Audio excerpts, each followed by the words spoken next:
Every 10 years, the federal government conducts a count of everyone in the country, the census. And what it shows is critical to how many seats a state gets in Congress, how much money they get in federal funding for a variety of programs and causes. This week, a federal judge extended the deadline for completing the census by a month. Now it's got to be finished by the end of October. And it's good to have extra time because South Florida certainly needs it. We are not very good at this, but the lady whom you see there is going to fix all of that. She is Maria Alonso, President and CEO of United Way of Miami-Dade. Maria, great to see you. Thanks for joining us. Thanks for having me. All right, so what is going to happen here to make more people, 35% of the county has not finished a census form? How are we doing? So right now, our self-response rate is at 61.7%, Michael, and that's about 4% lower than our final count in 2010.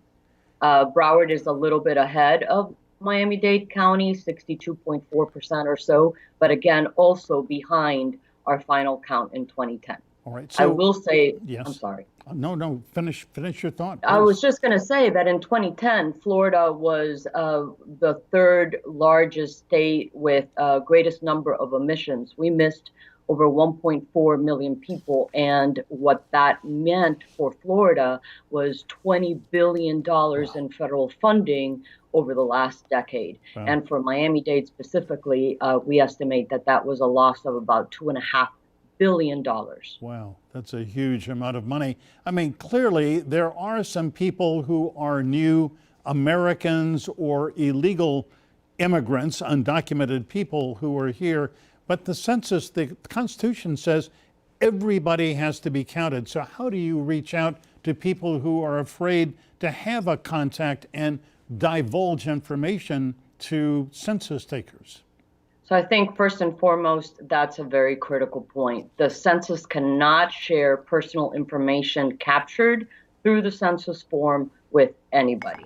That is part of our Constitution. It is strictly used for statistics and for the representation in the House of Representatives, as well as the allocation of federal funding to infrastructure projects, schools, roads, hospitals, clinics, and then hundreds of essential services for our community, such as Medicaid, such as early Head Start programs and SNAP. To help with the food insecurity that our communities have been facing and continue to face, and actually exacerbated as a result of the pandemic. Right. So what we need to do, and what we have been doing, I'll tell you, the county established a task force for the census in January of 2019. So since then, there have been a number of organizations. There's a 35-member task force that includes all of our it includes Miami-Dade County Public Schools, all of our colleges and universities, our faith-based communities, United Way, certainly. And then there's another effort called Florida Counts that is made up of a number of philanthropic and nonprofit organizations with the sole purpose of getting the word out through grassroots efforts. Right. And Maria Alonso, forgive me. We are out of time, but I salute you and everybody else who is working to get the census completed, get everyone counted, and Local 10 is going to do its part to try to help.